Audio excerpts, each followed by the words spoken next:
I, Robert Campbell, Merchant of Sydney, do commission you, Captain Frederick Hasselborough, of the brig Perseverance, to certain islands on the coast of New Zealand or elsewhere, for the purpose of procuring oil, sealskins, or other animals or substances, the produce of the seas or islands.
Listen.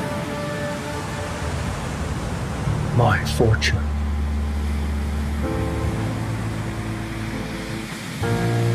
What do we have, Captain? We have land, Mr. Murray.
Hey folks, we're excited to announce that Preview 2 is here, improving performance, quality, and feature completeness, and fixing over 400 issues in Unreal Engine 5 since entering Preview.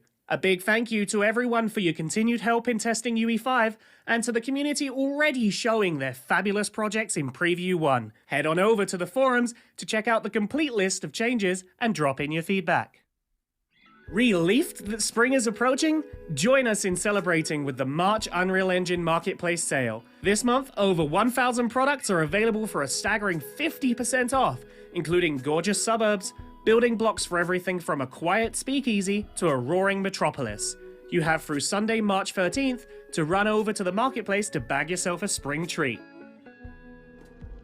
We recently caught up with Nodding Head Games' Shruti Ghosh, co-creator of Raji and Ancient Epic, to talk about her journey into game development. The passion of the small team, along with their desire to create a much-needed representation of Indian culture, architecture, and beauty into a game, really drove this Ancient Epic into a masterpiece. Dive into the interview to learn about the highs and the lows of taking the leap, from humbling Kickstarter experiences to Raji's reception as part of the Nintendo Indie World Showcase. While there, check out the interview with Italian studio 34 Big Things on why and how Redout 2 was designed to be an entirely new experience from the original, while staying true to what fans fell in love with. With that, the team re-examined the franchise's entire narrative universe, utilizing everything they'd learned about building a huge title in the past, along with features and workflows that Unreal Engine granted to evolve the game's looks, audio design, and more. First up on our community spotlights is Snow Cause for Alarm. Environment artist BOW demonstrates the very best of frosty materials, creating reactive snow effects and their realistic interaction with water and ice. Skate over to their ArtStation page to see the full video and find out more. Up next, we have Mandragora, a gorgeous yet tragic 2.5D story-driven side-scrolling action RPG by Primal Games Studio. Leave the sanctuary of the Crimson City and journey through punishing lands, face horrific monsters, and experience fantastical adventures to tear reality asunder. Wishlist Mandragora now on Steam. Smashing its way into the spotlight is Crash Site, a UE5 real-time environment by Daniel Comino. Utilizing the layered materials workflow in UE5 and 3ds Max's modifier stack, along with megascans and photogrammetry assets, Daniel hit the runway with this awe-inspiring scene. Fly on over to the forums to see their entire workflow breakdown and to give them some love. Thanks for watching this week's news and community spotlight.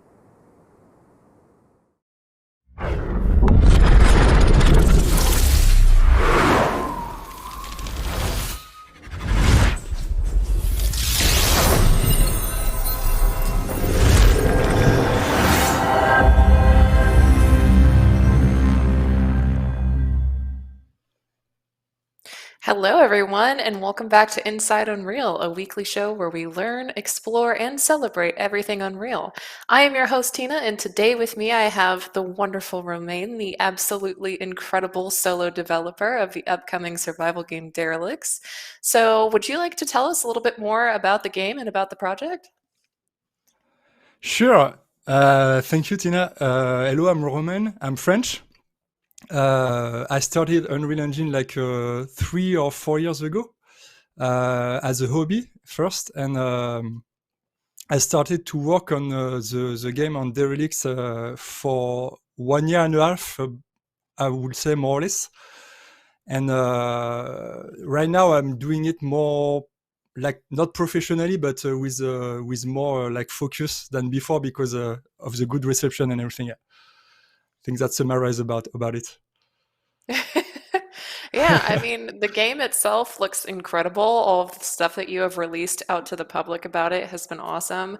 And I know that you have a couple of streams up talking about it further in depth as well, right? If anybody wants to go and look a little bit further into it as well. Yeah, sure. Recently, I streamed a bit less because I was trying to focus a bit more on complex code and everything, but I will try to start again a bit more like frequently. So yeah, but it's true if I have a Twitch channel where I'm sometimes doing like some stream on the game. Yeah. Yeah. Awesome. Well, would you like to tell us just a little bit, a quick synopsis of the game itself? Sure. So the game is it's called Derelict. I don't know if I'm pronouncing it well. It's a bit hard for a French guy to pronounce it, but it's a survival co-op game, base building game. In the beginning, it will be 4 players. I will try to add more with time, but for the early access, I'm targeting 4 because it's easier to keep it like lower, not too many players at first. And my goal is to make a game that has a storyline, so there will be an end. It won't be only a sandbox game, and it's heavily inspired by The Forest for people who know the game. Because I really love this game. So at the beginning, initially, I wanted to do the same type of atmosphere and ambience for Derelicts, but with adding like more innovative and refreshing like mechanics, like what we didn't see before, because otherwise it will be a bit pointless to mimic what has been done already. But yeah, if I can summarize the game, it's like survival co-op game looking with a heavy atmosphere, a story, and base building. Yeah. Awesome. Well, we have a trailer, I think, right? Why don't we give that a look? Sure.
Incredible. Just the coolest, seriously. Every time I see that trailer, I fangirl a little bit. I love survival games just on my own as a normal player. It's one of my favorite genres. And I mean, in that trailer alone, there were so many aspects of it that are very unique to this game. It's not stuff that you see in different survival games, especially the build system you had going, the water direction system. That was awesome. Of course, the dog companion, which I can see chat was also very excited about. Would you like to talk about some of these features that you were looking into to try and make your game stand out a little bit more? Yes. So yeah, the building mechanics is the first thing I wanted to improve on. So like you said, the water system. I want to add also like a mini train system, but I'm still not sure. I will have to experiment a bit. But like with the carts, with like mining carts, where you can push I don't know, logs or rocks and everything. Because with the system of water I made, I can actually expand on it and do basically anything that is linear, you know, like, so I could actually do this, but I will have to see in terms of mechanics if it's worth it. And the other thing is like weather, like a weather system that is actually impacting your energy production and your base and everything, your camp. Yeah. I know Icarus did this recently. But I was also thinking about doing this in my game, like with blizzards and thunderstorms and like I don't know, maybe like hot weather that can impact your water production and everything. So yeah, I know I want the river to freeze, so it stops your water wheel and everything. So yeah, I have quite some ideas to use the weather as an element. And what else?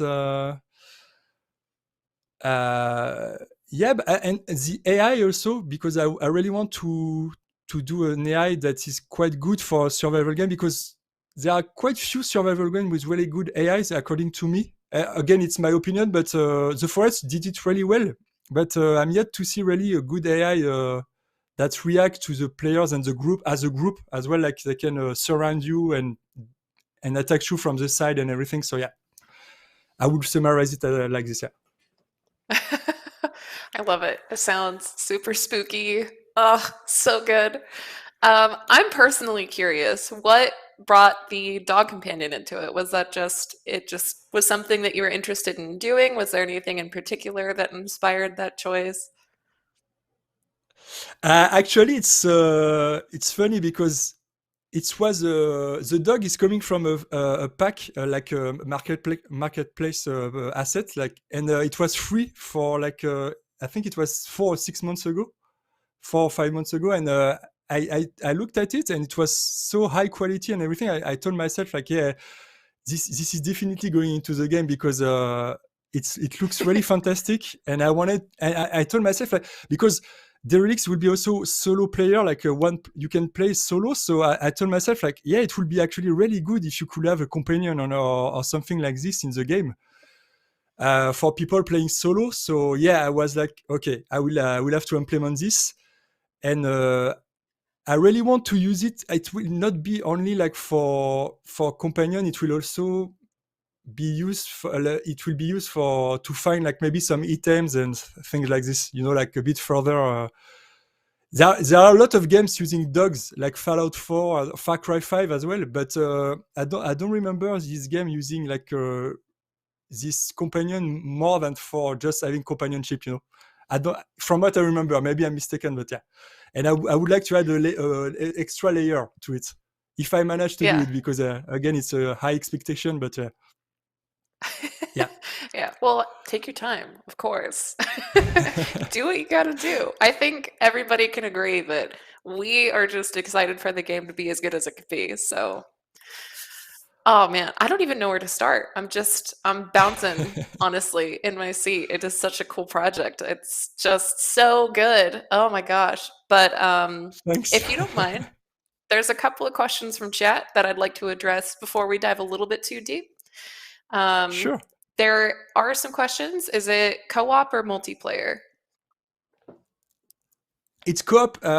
It's solo and co-op. Multiplayer, I guess it's like PvP. What they mean by multiplayer. I'm not planning PvP so far, but no, I don't think there will be ever PvP in my game. I prefer the kind of cohesive team play you have in co-op. But I will see if someday maybe I have the time and a team to help me with, definitely I will try to do it. PvP is harder to do, I think, for a solo person, but if you have a team, it's definitely easier. So why not? Like I said, never say never. So yeah. Yeah. Who knows? Yeah, but for now, the initial project is only to do a co-op game. Yeah, 4 players co-op. Yeah, no PvP so far. Awesome. Very cool. When you started this whole project, what kind of inspired you to even begin? Obviously a lot of people have ideas for games and ideas for projects, but what has been the thing that's driven you to actually make it and get as far in the process as you have? I started by making small projects in Unreal Engine, as I guess everybody else, because we all do like some prototyping and testing. When we find out about the engine, we're like little children on Christmas Eve, like you are trying to test everything, the technologies, and it's such an awesome engine that you have so many things to discover about. I remember I started with the co-op game, a bit like a linear FPS, like say Half-Life or older games, but in co-op. And then I switched on a horror game, because horror games are actually easier to make, I think, in co-op, because it's quite close. It's often in close areas. You can make a map that is easier to do and everything. But I didn't feel the spark, how can I say? I was liking what I was doing, but I felt like it wasn't really the game I wanted to do in the end. And I ended up asking myself, what takes the game you enjoy the most on the past like 5 years, and try to do the same kind of game. And it was The Forest. I'm sorry again, I will mention The Forest a lot in this broadcast, in this live stream, but it's one of my favorite games on the past 10 years. I did it in co-op with 2 of my best friends, and it was like an amazing experience. And I really wanted to dig into this love I had for this game, to make my own game, but with, like I said in the beginning, innovative mechanics. So yeah, basically it's what started the project. And it's been 1 year and a half, and I never how can I say, derailed from this initial love for my project. So I'm guessing it's a good one. And seeing the people loving it and everything is really the cherry on the cake, because it's really a project that I have deep in my heart. So yeah, it's awesome. Yeah. Yeah, well, when you love something and you see that other people share that love for it, it kind of helps to keep things going, for sure. Definitely, yeah. But like I said, I think what I would advise people is, even if they start with some projects, if they don't feel really like they have the will for a particular project, is to maybe try something else, and in the end they will for sure find what they want to do. At least that's my 2 cents, that's what I experienced. So yeah. Yeah, absolutely. Honestly, very good advice. If it doesn't feel right, then go until you find something that does. Is there any advice that you can give for those using marketplace assets in their game? Sure.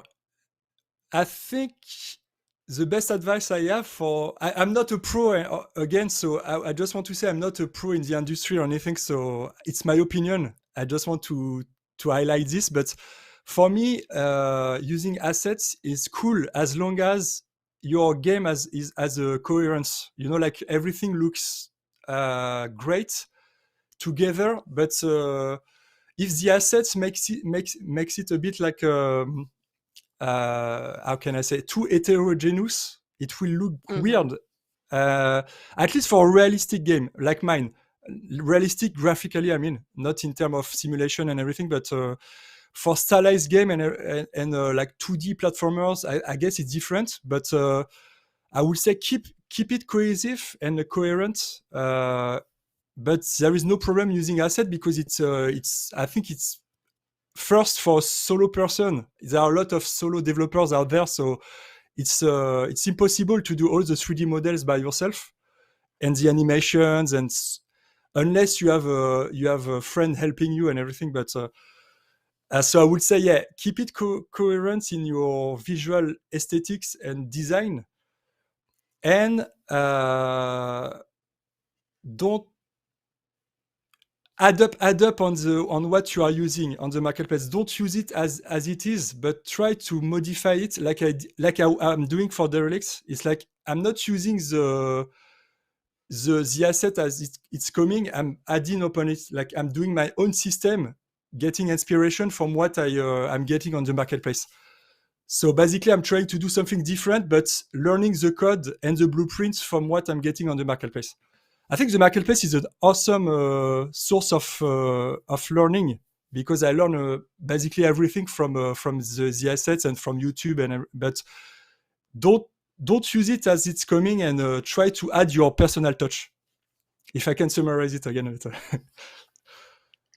Great advice, honestly. Yeah, I completely agree. If you can put your twist on it, it helps it to stand out a little bit and make it more unique, fit into your personal project a little bit better.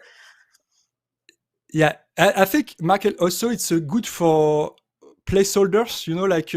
Like I'm doing in Derelicts, I'm also using assets because maybe later on I will hire I don't know freelance to help me modeling some particular mesh or skeletal mesh or model. But in the beginning, it's really good because you just need to prototype your system and your mechanics, and the assets are really good for this, because you don't have the time or the money to get everything you want, because you are solo or maybe 2 or 3 persons. So it's really perfect to add your own code to this using models that are pre-made, and then you can later on down the line change them. Even if you, I don't know, if you start selling your game.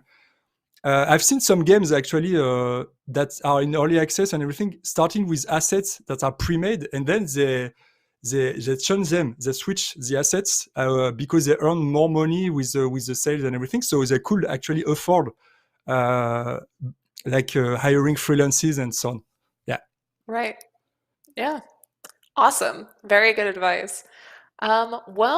I'll leave chat to kind of store up some more questions in the meantime, but I would love to get into some of the blueprints and dive a little bit further into the game itself, if you're good with that. Of course, yeah, sure. So here we are on my test map. Let's say the high quality test map, because I have another one I will probably show later on, but this one actually looks like something like a forest, so it's cool. But it's not actually. I'm not actually testing my mechanics on this one, because first it's a bit heavy on CPU and GPU. It's for nothing, because when I'm testing the mechanics, I test them on a really empty map. But for now, we'll restart on this one, and I think I took some topics I wanted to talk about. One mechanic I often have question about is tree chopping. Actually, from my YouTube channel and from Reddit and so on. And I think I wanted to start with this, because what I want to do with this game is really have something like organic. I don't know, in French it's a word, I don't know if it applies in English, but in French it's a word to say like more real, like you feel you are really in a universe and you're actually acting upon the world. And I really wanted to keep the game as organic as possible, meaning that I also want to have less UI. And my goal for the game is to have no UI basically on the screen. So if I show you, for example, if I start the game right now, you see there is nothing on screen actually. So there is no like actually. Let me just hide this one. It will be better. Up. So yeah, if you see, there is no like earth bar or stamina bar, because I really want the game to be UI free basically. It's really one of my main objectives. I really liked. There is a game that did this a long time ago, King Kong. It's Peter Jackson's King Kong on PS2, and I really like the fact that you had no basically UI or anything, and even for the bullets, for the guns, you had to press a key or a button on your controller and the character was telling you how many bullets he have or how many ammos he had in his gun. And I really like this part. So what I will try to do is to do the same for my game. As long as I can keep information on out of the screen, I would say. Of course, there will be information on the screen because you are not. It's impossible to do it differently. But for example, if I start building something, let's say a foundation here. Here I will have to display how many elements you will need to build this resource. So for the purpose of this demo, I will skip the resource implementation because it will be really long. But for example, I will press E. And it will directly build. It will directly build it. But in the real game, you will have to, for example, cut a tree. Let me find a tree here, for example. So you will have small trees that give you sticks and big trees that give you logs. So, for example, if I use this one, also, like I said, tree chopping is one of the main mechanics I wanted to do really well because I've played some survival games that do tree chopping, but you just hit the tree and it's just falling and turning into logs. So what I wanted to do is actually first have it like a bit in the forest, like you can see actually the impact on the tree like this. I will explain a bit more into details how it's done afterwards, but here you see the tree is falling. And then you go and you chop it more to get the logs. So let me show you. And I'm using a technology from Unreal that is called the Apex. I think Apex Destruction plugin. It's inside the engine, and when you cut, you will see when I cut the tree, it's actually splitting. It's really awesome. You see, like the tree is like falling apart, and you get your logs like this. So I really like the fact that you have these technologies in Unreal Engine that allow you to use them really easily, and it looks awesome in a game like this. So I will store my logs like this, so I can store some more. I have some here. But if I go further on I will show you the blueprints afterwards, so I can show how it's made. But basically, I'm firing a line trace on the tree, and when I hit it, it's switching the models. I will show afterwards. And these small ones, it's a bit different. They also fall apart, sorry. And but they directly give the resource. So I will show you like this. So they give small sticks like this. So it will disappear. And actually it's flying, so it's something I'm still working on, so it's normal, but I can pick them up and I have them in my inventory like this.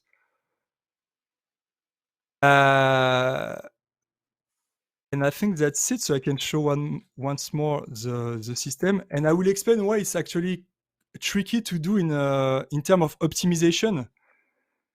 Because I have to mention that, in my opinion, survival games are really hard to optimize because you have a lot of things on screen. You have either open world or semi-open world in the game, so many things to display on screen, and also players can actually build an infinite or often an infinite amount of build parts.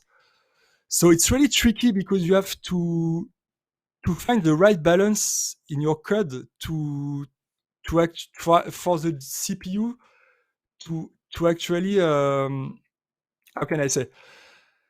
If I go into more details, it's a bit techniques, but when you play a game, your CPU is telling your GPU how many things it has to display on screen, and this is called a draw call. And the problem with draw calls is the more different things you have on screen, the more draw calls you will have, and the more draw calls, the less frame rates, the less FPS you will have. Your frame rate will go down, and it's really a balance to find in your code to actually optimize it as good as possible, as best as possible. So I will try to explain how it's done here. it's there is an awesome tool in Unreal that is called the foliage painting. I'm guessing everybody on the chat, most of people using Unreal Engine know about what I'm talking about. For other people, I will just quickly show it. But the foliage tool is basically to paint trees and grass and plants. And the really good thing about it is that it's instancing your meshes, your models. So without going too deep into the explanation, it's basically transfer. Like, for example, let me show you a good example. If I place a tree on the map,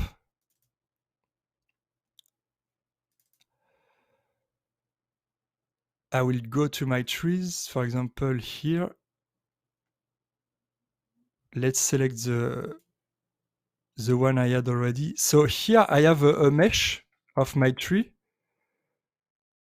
So if I bring to the editor like this, it will become an actor basically, and it will be two draw colors, one for the model and one for the material on it. So the model is a geometry of the mesh. So again, I will show. I'm guessing most people know this already if they use Unreal Engine, but you have the geometry of it with the polygons. So here we can't actually see anything because there are too many models on the screen. But so basically, it's two draw colors, but the foliage. Don't hesitate to cut me, Tina, if you have question or anything. I'm talking a lot, but please keep going. All right, thank you. And for the foliage tool, basically Unreal will instance your models into one draw call, and so it means if I paint with the foliage tool here my trees like this, when the player will look at these 4 trees I just painted, it will be only one draw call against versus 4 draw call, like basically 8. Maybe it will be only 2 because there is also the material, but maximum 2 draw calls. But if I add actors on the map with the way I did it before, it will be 2 draw calls for each model. So basically, it's better to paint with your foliage tool because for the trees and grass, because you will have a lot of trees and grass on your screen. Basically, in any game in 3D that is realistic, even for stylized game, you will have this problem. So the challenge in terms of optimization is that you cannot interact with these instances like you do with a normal actor. So this one is just a mesh I drag and dropped, but usually you use a blueprint. But the trick here is that you need to transform this instance of the tree because all these 4 trees will come together. So the only information I get from this one are the number, the index, and the transform and their scale. So their size and the location they are in the map, and like I said, the transform, the scale, and the index. So the number. So what I'm doing, even for these small trees, is like I'm painting with this tool for the trees, and then I'm switching every time I hit it the first time. I will show you. Let's go back to the game. In fact, when I hit it with my axe, with my hatchet, it's not the same actor. It will switch with another one that will show the cut in the tree. So right now it's a different actor. So this one became a full blueprint, a full actor, while these three trees are still in the foliage. I don't know if it makes sense. Is it clear what I'm saying, Tina? I'm trying to be as clear as possible. Yeah, you're doing great. Okay. So why is it important when you are doing a survival game, especially a survival game? Because I'm not sure there are many games out there that allows you to chop trees or to build buildings or build parts and everything. But every time you have to interact with the environment, it's additional optimization you need to do, and it's really it's really giving you headaches because it's really hard to keep a good frame rate and still have a interaction with everything. So I will come back to it later, but it's the same for the building parts, that because you have a lot of building parts displayed on screen. I'm not displaying the FPS right now, but if I'm looking in this direction, I didn't optimize these build parts yet, so you will see that if I'm looking in this direction, my FPS will drop compared to this direction because there are less things to display. And yeah, basically you have to switch your model when you hit a tree like this. And one thing to add upon this system is, what if players hit all the trees on the map? It will actually create a problem because you will end up with a lot of actors on your map. Basically, if I do this, for example, right now I'm actually having 4 actors, meaning 8 draw calls, even more because I have actually 2 materials on the trees. I have the leaves and the how is it called? The trunk material is called the bark, I think, or something like this. Yeah. But okay, and right now I have a problem because if my player on my map are hitting all the trees, all the pines, for example, here. But this one is not working. Why? Yeah, it's because it's the one I did myself. Okay, this one is I can actually go through it because it's not it doesn't have any collision. It's because it's the one I just added with the foliage tool. But yeah, so one way I came up with to how can I say, bypass this problem is at some point, if the players are not chopping down the trees, I will turn them back to a foliage instance. So they will basically go back to the previous state. But it really means if the players didn't chop them down for like, I don't know, 30 minutes, it's not really realistic because it's not, it doesn't make sense. But for the optimization of the game, it's better. So if we go into the blueprints, if I can show a bit of this one, I will actually start with the small trees because it's easier to show. This one I will go here. So I need to I will need to go to my mouse one button interaction because it's when I fire the axe. And you see I have this bunch of code here. And I will go to my graph here. So yeah, basically what I'm doing is, how can I show this? I will actually show first the way it's done.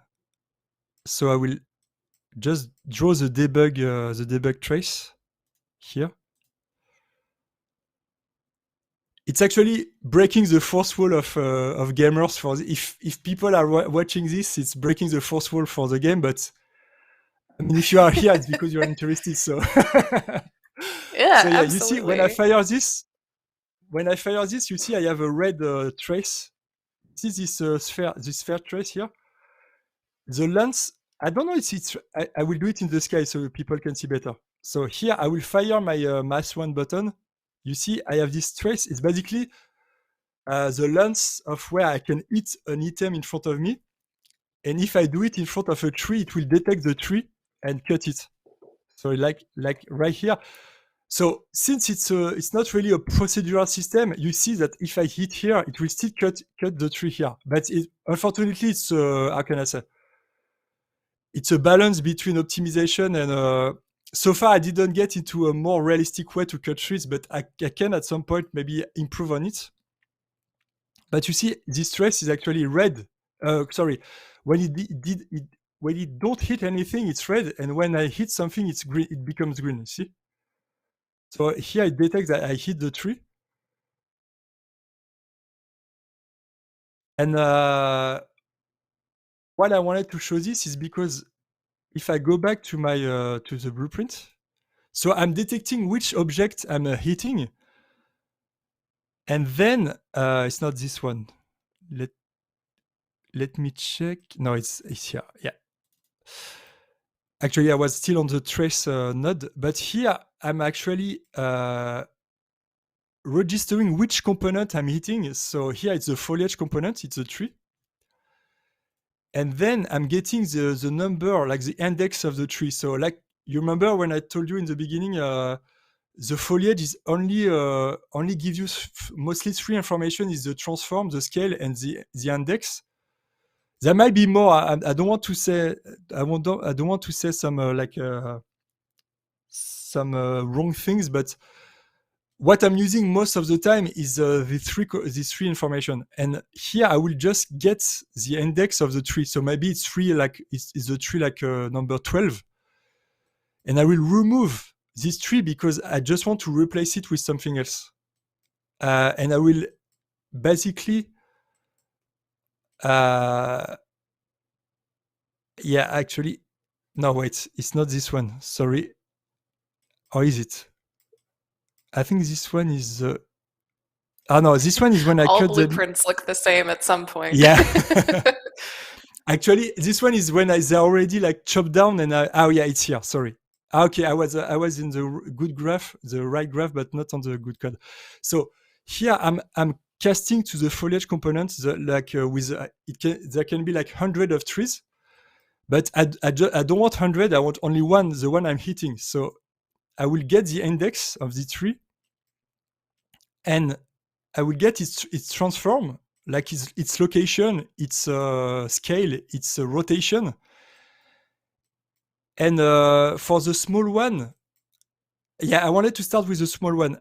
Here, there is a node called check tree because I just wanted to check. So I will show you again. For the small trees, I make them check or shake, if it's the right pronunciation. So this one is a small one. So this one, I don't transform it. I don't turn it into an actor. I leave it as an instance to optimize the game. So I just make it like shake like this. You see? So it's still the same foliage instance because I can modify the rotation and the rotation in here. I'm modifying the rotation. So for these small trees, there is no problem hitting them. For the big one, yes, because here it's turning into an actor. But for this one, I'm just checking it. And once I hit it twice, it's becoming an actor and it's crumbling down. So I can start it here again. See, it's being destroyed. I still don't know why this stick is not falling on the ground, but actually I can see the two sticks falling on the ground, but somehow it's teleported back on the. Yeah, I know why. Actually, because the physics of the sticks is broken. It's something I worked on recently, so that's why. But for the small trees, you can just say it's magic. There's always a floating stick. Yeah. I can actually, I can implement magic in the game. Actually, yes, good idea. So yeah, if I go back to this one. Here, if I go back to this node here, it's a node I made, but I'm doing like a timer by events. So basically, when you see the small tree checking like this, I'm just making the rotation varies change change on the with the timer basically. So this is optimized for the small tree. It's optimized with the foliage, but not for the big ones. For the big ones, you need to switch with a real actor. So if I can show you, actually, I'm the perfect folder here. So I will show you. This is, for example, for the pine. This is the pine. When you see it, you didn't chop it once or twice. It's still like it's still full. But you see, I have several models here. I have a chop one. So actually a bit tricky because the bottom is cut and I'm replacing it with a spline mesh. It's a bit I don't think I will go into this because it's a bit tricky, but basically at the end at the end of the trunk here, I'm adding a spline mesh that will make the end of the tree. If it makes sense. So, and you have the stump here, for example, if I can show you. Here it's the same. You have the stump of the tree. So when you hit the tree the first time, it's switching with these two models. So you hit it, you have the stump and the tree, and they're just like gather. But in between, I'm adding a small component called a spline mesh that will add a junction of the two. And the code is actually quite complex, so I can't show it quickly, but yeah, I will try to show it. Let me know if you have questions in the Did you use meantime. blueprints Tina. for that, or was that done through coding? Yeah, I did everything in Blueprint. Yeah.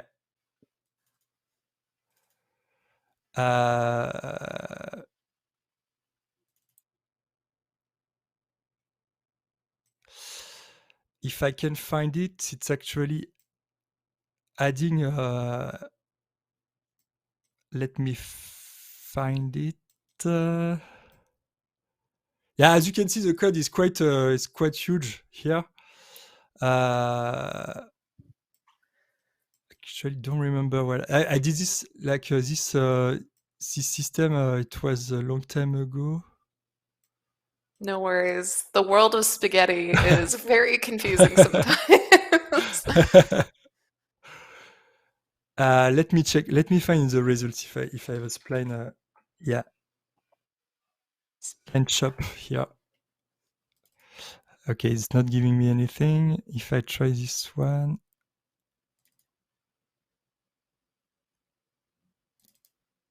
Okay.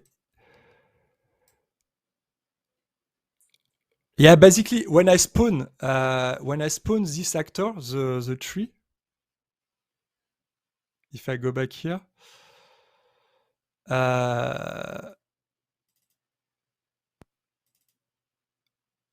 let's say, yeah, we can go back on the one I had. When I spawn this mesh in the actor, depending on the mesh it's calling a spline with the material and everything that is added at the bottom and the top of the stump. So that's a trick to turn the foliage into an actor, and at some points I'm making a timer that will turn the actor back into foliage to optimize the game. Maybe after, I don't know, like I said, 30 minutes, the chopped tree will go back to the foliage component if it hasn't been completely chopped. Yeah. Very cool. So I can't just completely deforest, is what you're saying. It will come back. But it's different. The trees growing back are different matter than what I'm talking about, because what I'm talking about is not about. It's only about optimization. But you can. I will actually make an option for the trees to grow back also. But you can deforest as much as you want, so you can deforest, and there will be an option like in the forest. In the forest, there is an option actually for trees to grow back. I remember this. You have to tick it in the options. It's not initially ticked, but for example, with my friends, we didn't tick it, so we had to build with whatever we had on the Easy Island. But yeah.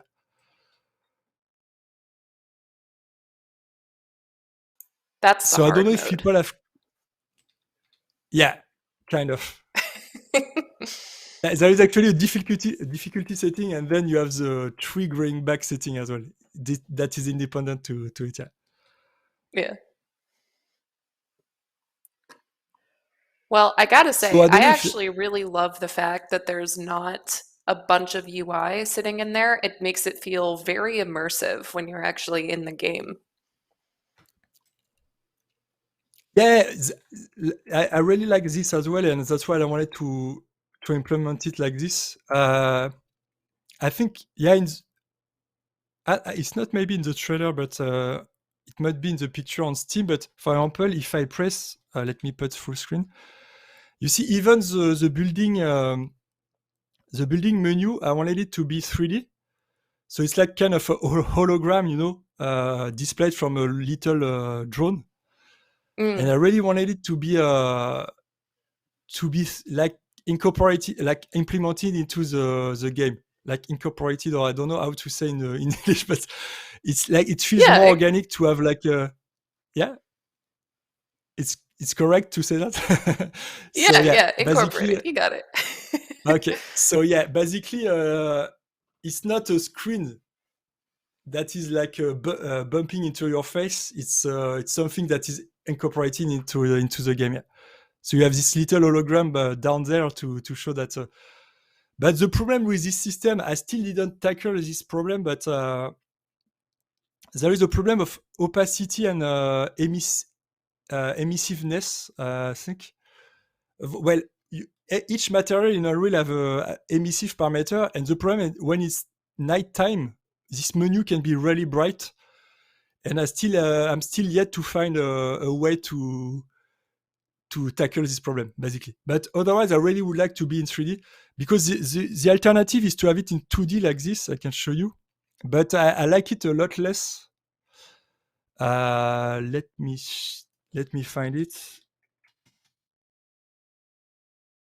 Oh no, wait, I'm not in the good blueprint here.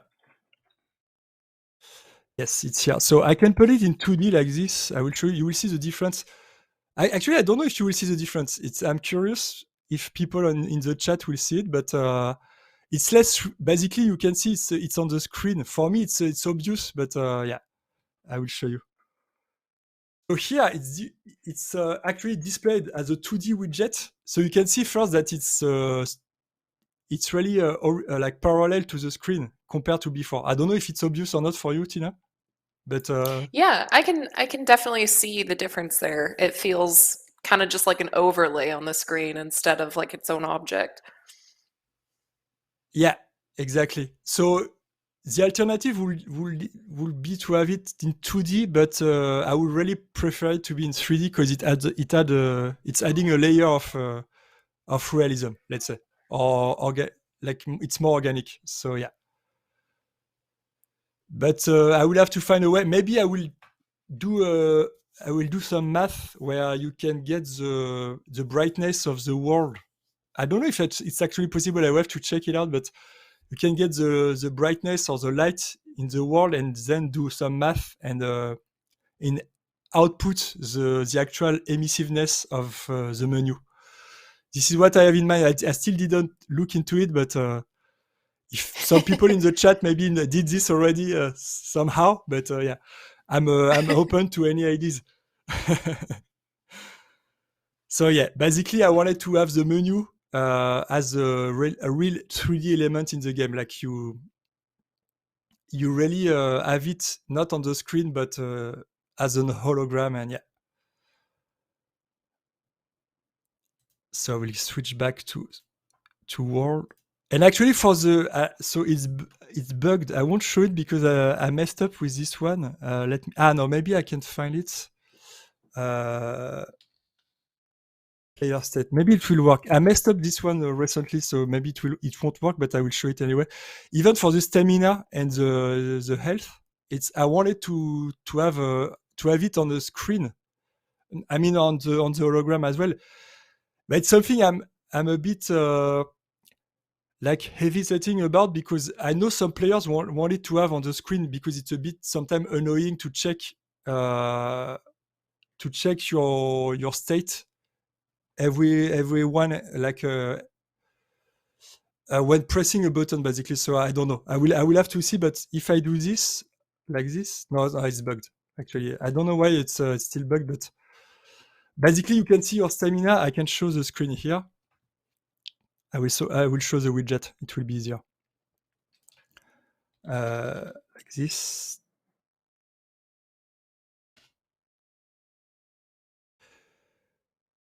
I think that's the one. Yeah, that's why it's okay. there is something I messed up in here.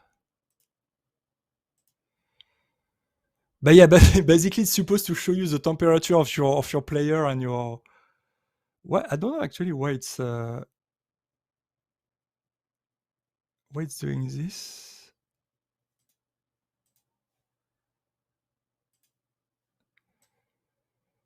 It's actually, if you can see, it's actually showing my graphic option menu.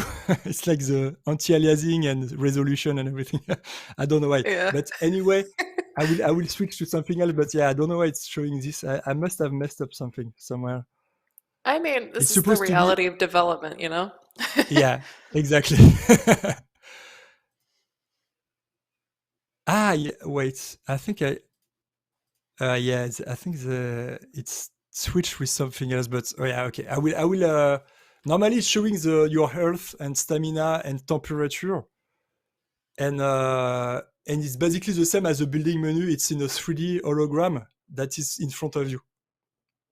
So maybe I think I will add an option to allow players to still have it on the, I don't know, the bottom right screen or something for people that don't really care about this. But in my mind, it's better to have nothing on the screen at all.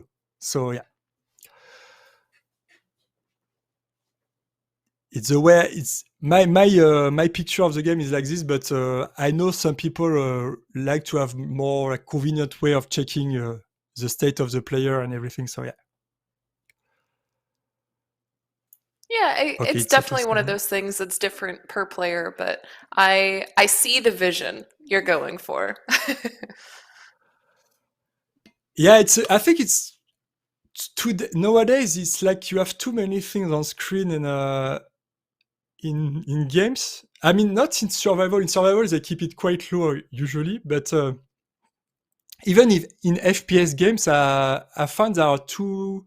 Like you have this big ammo counter on the right bottom of the screen and everything. Sometimes it could be good to have like less. Like we say, less is more. You know. So yeah, but it's my vision. It's my opinion. So yeah, I won't say it's good for everybody, but yeah. But for a survival game, I think it's good because you are supposed to be like threatened by enemies and the flora and the fauna. So yeah, I think it's good to have less on the screen. And Yeah. Speaking of the enemies, actually, if you don't mind, there were a couple questions about the AI and some of the other things that people are seeing in the trailer, if you're open for that. Sure. Yeah. Are there any Awesome. particular question or? Yeah. Okay. Yeah.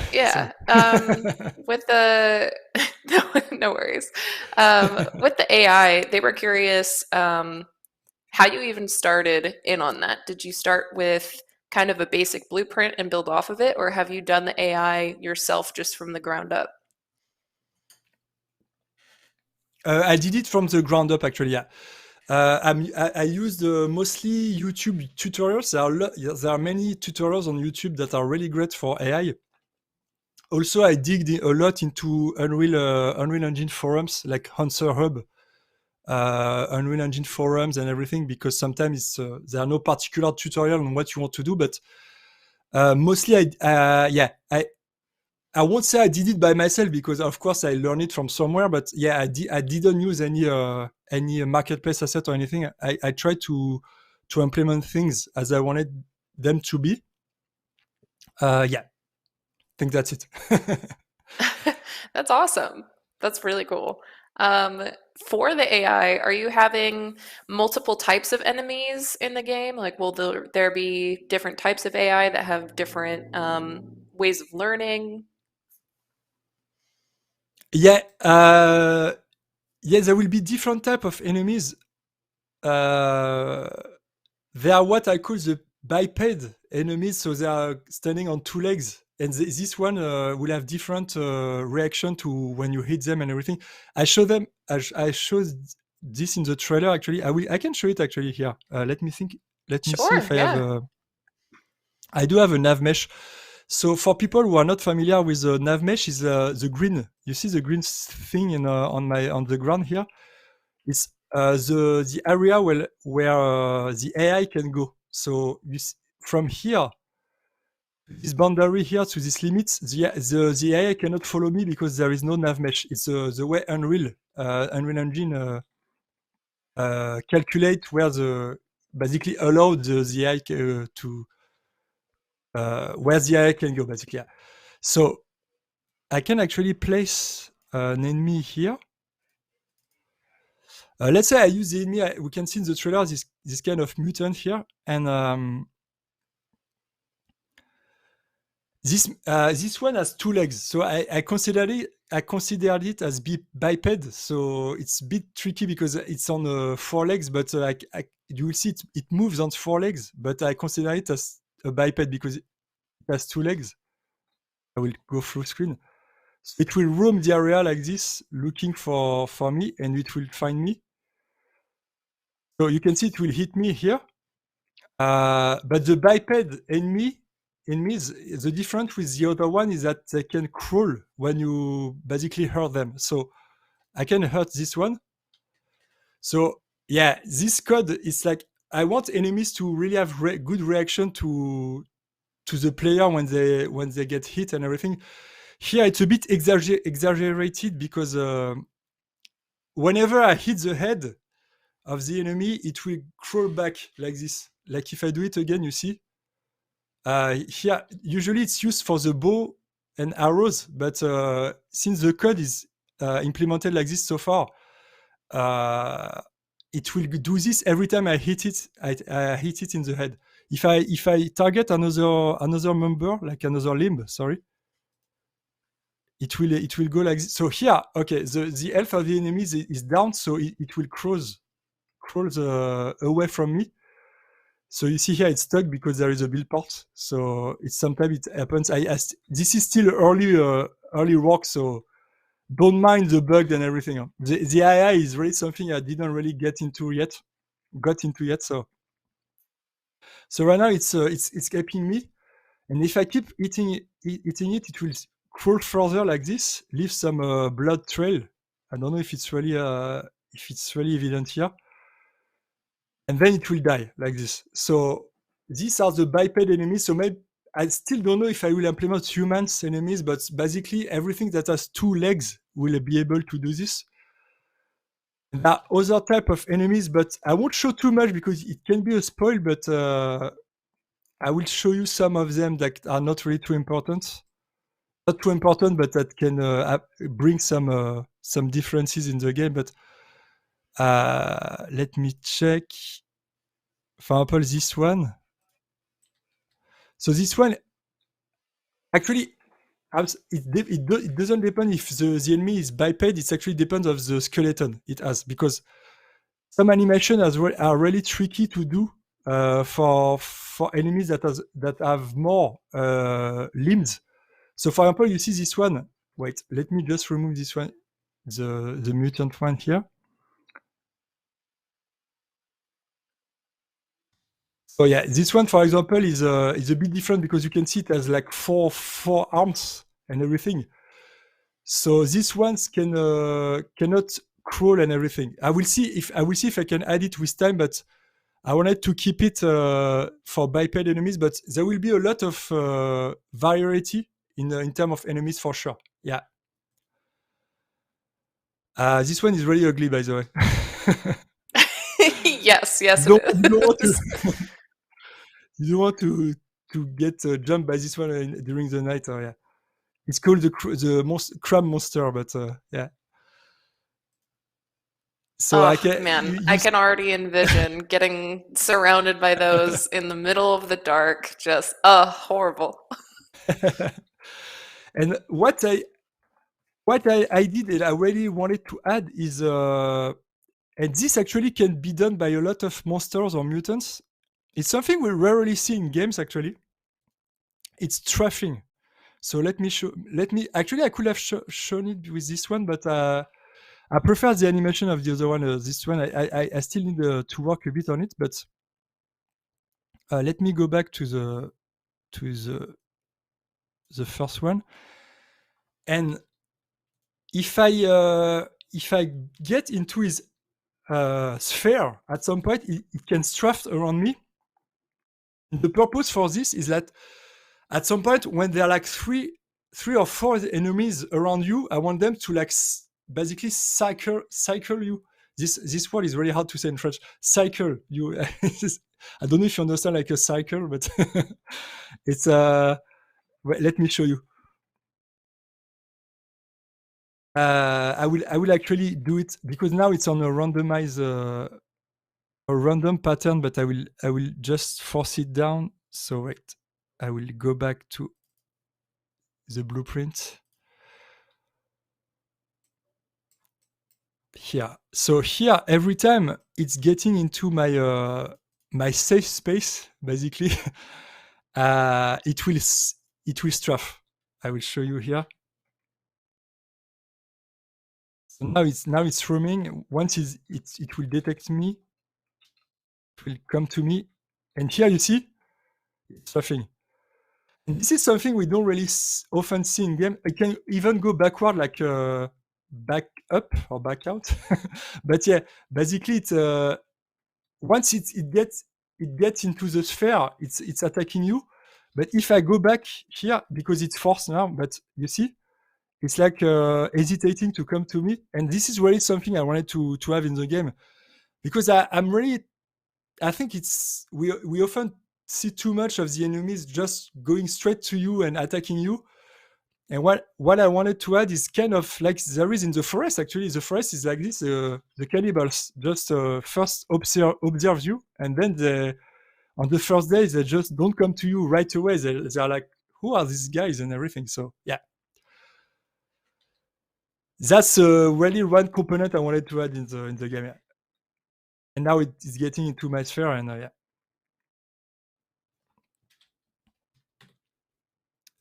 And also, since we are at this point, I wanted to show something I want to add as well. It's really something I really like.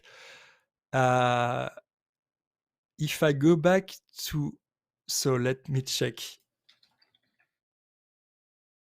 I will go to my arrow. You will be able in the game to have arrows that have special, like, how can I say, special effects. So far I developed the frozen effect, so I will show you. It's really something I wanted to add as well. It's not really realistic, but again, it's a kind of innovative feature I wanted to add in the game. But let me show you. It will be easier. Basically, you will have like fire. It's already been done. Like the forest, you can have fire arrows and everything. So, but I wanted to add more to the game. And like poisonous arrows, freezing arrows, things like this. And if I go back, this is the blueprint of my arrow, basically. This is you can see in 3D, it's the arrow item here. It's basically just a static mesh.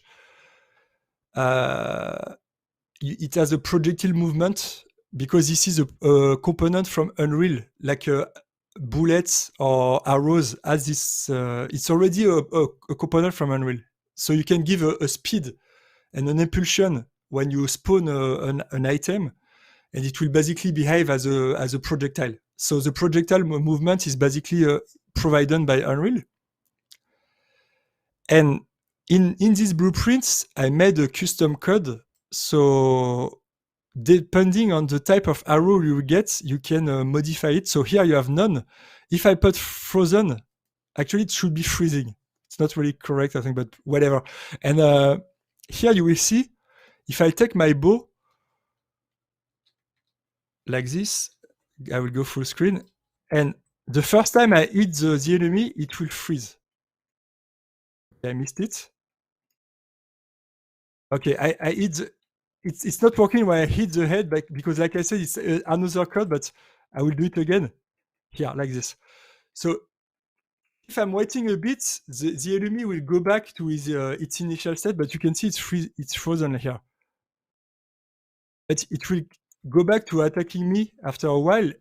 But if I hit it again, once it's frozen, like this, it will just die, basically, like this. So I really awesome. wanted to add, thanks. So I really wanted to add this kind of effects. It's kind of, how can I say, it's not realistic.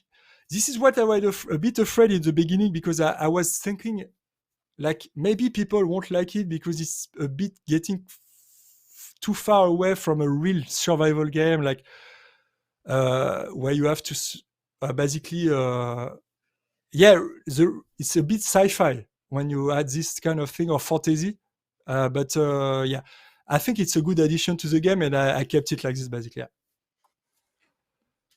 I don't know what I you think personally about love it, it. Tina, I but think it lends okay. to the feel of the game, because it's not necessarily real life, right? And I think it lends a little bit more to the idea of the base of the game. Yeah, exactly. Yeah, because the game is already set in a sci-fi universe, so I can actually show a bit of the introduction afterwards. It could be interesting, but there is a full intro scene in space. Can be spoiling, but I think it's forced for people interested in the way I did the cutscene in the beginning. So yeah, for people not wanting to get spoiled about the introduction, maybe I will leave like a comment before, but yeah. Sure. Spoiler zone. Be prepared. Yeah, exactly.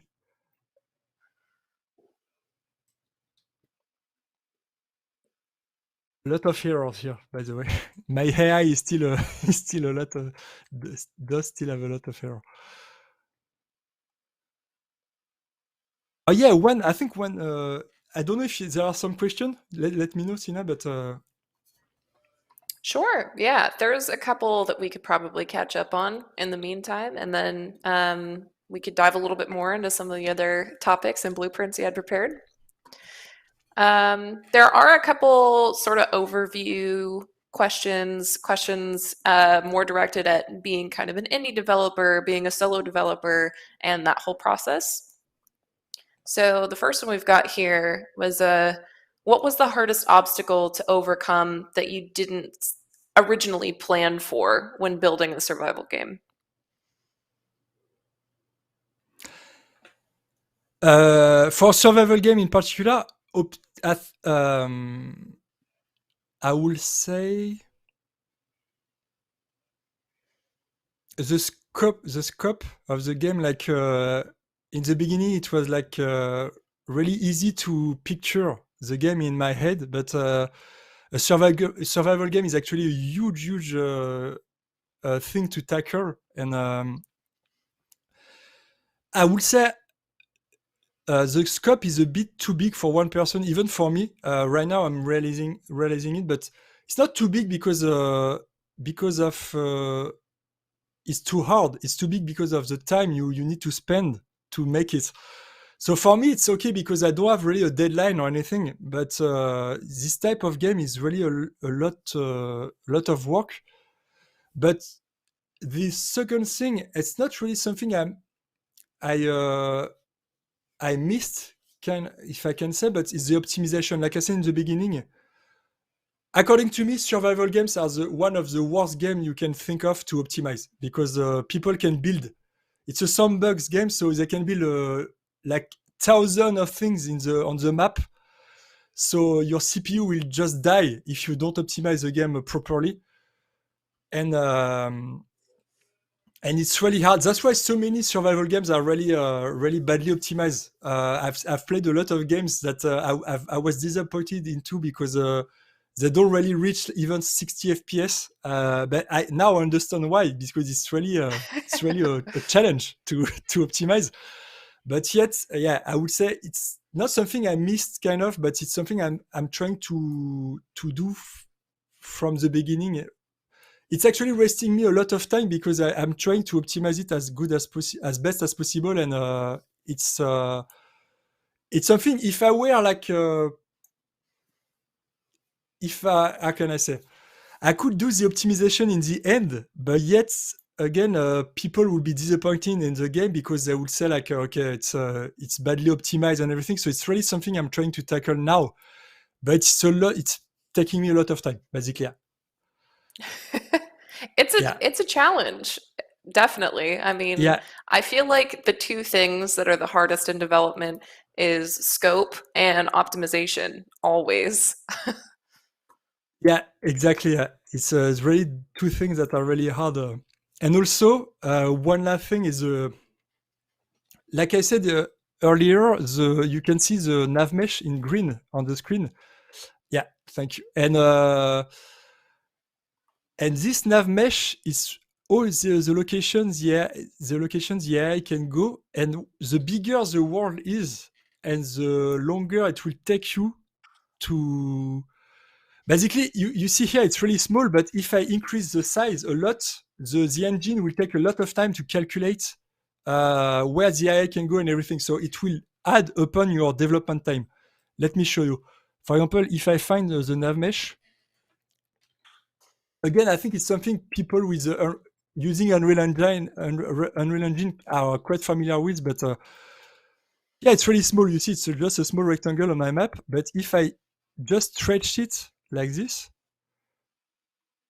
we'll see in the bottom right corner of my screen, it will calculate again the nav mesh. You see down there? Okay, right now it was quite fast, but imagine a really, you see the map, for example, here is quite big.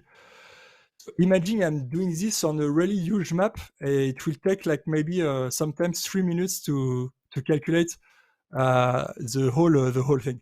So and also your AI will be bugged because it will get stuck in some small rock and things like this.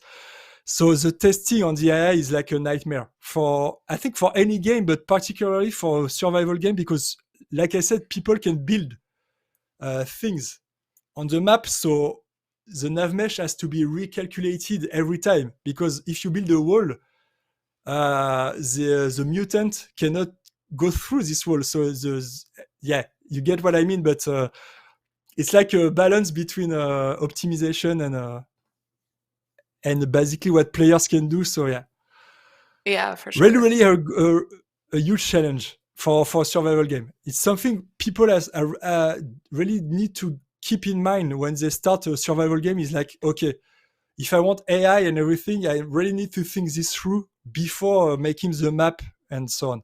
Yeah.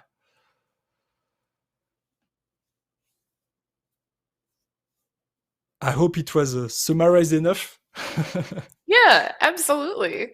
And it's also just really good and important information to have, because I think it's easy to get caught up in the idea of something and then forget about, this has to be actually playable at some point too, when somebody's made a whole bunch of structures in it. Exactly. Yeah. Actually, what you just said is really important for people buying assets on the marketplace, because sometimes they are not really optimized. Most of the assets I have seen so far are really good, and they think about it in the frame of a real game. But sometimes I've encountered some assets I bought that are not really optimized at all. And they can be optimized on your own, but it will take you some time.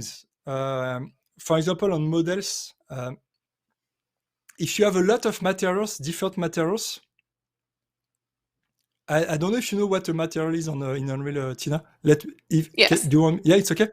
So it's a number of basically, materials. So yeah, one material is one draw call for Unreal. So let me, if I have an example, if I take this tree, let's imagine it has like 8 materials. So it will be the model plus the 8 materials as draw calls. So it will be 9 draw calls for the CPU to tell the GPU, okay, display me this tree. The CPU will tell the GPU, display me this tree.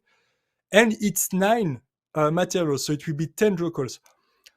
And sometimes on the marketplace, you will buy assets that has a lot of materials, and you can actually optimize this better. It depends. If you want to do, how can I say it? If you want to do a cinematic trailer, it's really awesome to buy this asset as it is because you will have the best quality. Because the more materials you have on an asset, and the best quality you will have, because each material will be 4K, and this is the optimal thing you can have. So if you want to do a cutscene, for example, it will the asset. I'm not saying the asset is bad because it has too many materials. I'm saying if you are using it for a game, it might be not optimized. That's the difference and the nuance. But I had to do for example on my case, I had to do some optimization on some assets because there had too many materials, and I had to merge these materials into one. So it's only 2 draw calls, back to 2 draw calls instead of 1, if it makes sense. Yeah. And there is I can actually show the option if you want in Unreal Engine. If it can be really useful for people. It's really, this option is really awesome. I will show it actually Yeah. for people who don't know about it. It's really cool. I will actually display two meshes. Now actually I can let me think. I can actually display, I don't know, 2 meshes like this. Let me just undisplay the nav mesh here. So let's say I have this mesh here. So it's, if I open it, for example, it's only one material. So it's quite cool because this one won't take too much draw calls. But here, for example, it's let's say it's like kind of old temple or old alien infrastructure or like architecture. Let's say I want to merge these 2 meshes because right now it's 4 draw calls, and let's say I will have this statue like, I don't know, 40 times on the screen. It's just an example again. It's not realistic, but sometimes you do have some items that are like, they have like 40 items on the screen. So even if it's only 4 draw calls, you want to minimize these draw calls. So what you can do is actually click on both, like you select them both in the editor, in the PIE, the playing editor here. Actually in the editor because I'm not playing, and you right click, and you have an option here called merge actors.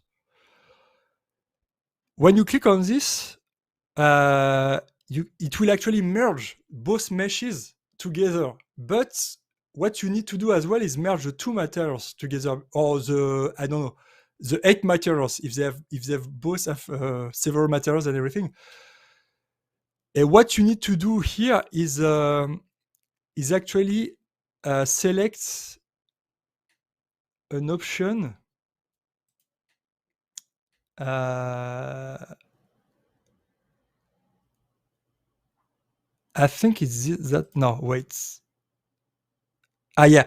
Yeah, because at first it will ask you for the LOD setting, the level of detail, and you need to specify which level of details you want. So for example, usually it will take the 0, the first level of detail, and only then you can say, okay, I want to merge the materials together here. And then it will ask you for the texture size. Is it like 4K? Is it only 2K? Is it so for example, if you have a lot of materials, like for me, I had to do this for a model that had 8 materials. So I use 4K texture, so it keeps quite kind of good quality. So here you can change, for example, like I don't know, like 4096 pixels. And then you click, you have several options. Usually I'm ticking all the box, like, because you need to use the roughness map, the metallic map, the specular map. If you have them initially in the initial meshes, and then you can just click merge actors, and it will merge the 2 or several actors into only one mesh. But just keep in mind that the more meshes you merge, and the less quality you will get, of course, in the end, or the more materials. Let's say the more materials you have, and because it will just concentrate the whole texture into one, and you will lose in quality. But it's a good trade-off because for me, I'm using this a lot to optimize the game. Yeah. So here, basically, if I click on this, it will merge the two actors and give me only one material for this actor. And if I have like 10 of these statues on the map, it will be only actually instead of having 4 draw calls, it will be only 2 draw calls per statue. But again, if you have a lot of materials, you will have a lot more draw calls. And then again, like I said in the beginning, you can use instance meshes to transform these statues into only one draw call if you use a hierarchical instance static mesh and so on. I didn't talk about that because I talked about foliage, which is already doing this automatically. I didn't get into hierarchical instance static mesh or instance static meshes, but it's something else again to do into Blueprint. So yeah. But a really good option that is implemented into Unreal. It's awesome to optimize games. So if people didn't know about it, so it's really great. Yeah, that one's a really great trick to have in your back pocket for sure. Because, I mean, like you were saying, sometimes those draw calls can get absolutely ridiculous, and especially if it's a small but extremely dense scene, it can get so intense so quickly. Exactly. Yeah. Even here, I can see that my frame rate is dropping. Again, I'm streaming and I'm in the editor. So when the game is fully shipped and on a real build, it will be better. But I know I can still improve my frame rate here. Like I said, for the build part, every time I build something, I will go back into playing here. Oh wait, I left the enemies. I will remove them because they will attack me. Go away. If I go back here, so this is something I still didn't do. I need to do it, and I will show something else even worse afterward because it's something I wanted to show as well. But this is common building in games. I mean, everybody have seen this in survival games, like the grid type of building. Like, okay, I'm building foundation like this. It's been seen like hundreds of times in survival games. But the thing is, like here, every time I'm building something, it's one actor. But what I want to do, I want to modify this system. So, like I told you, these two foundations are the same thing. But here there are like 4 draw calls because there are 2 foundations and each of them have one material. So it's four draw calls. And what you can do is just say, okay, I want to instance this foundation. So there are only like 1 draw call or 2. Even if you have 100 of them on site, you can still have 1 draw call. And this is what I want to do. I still didn't do it.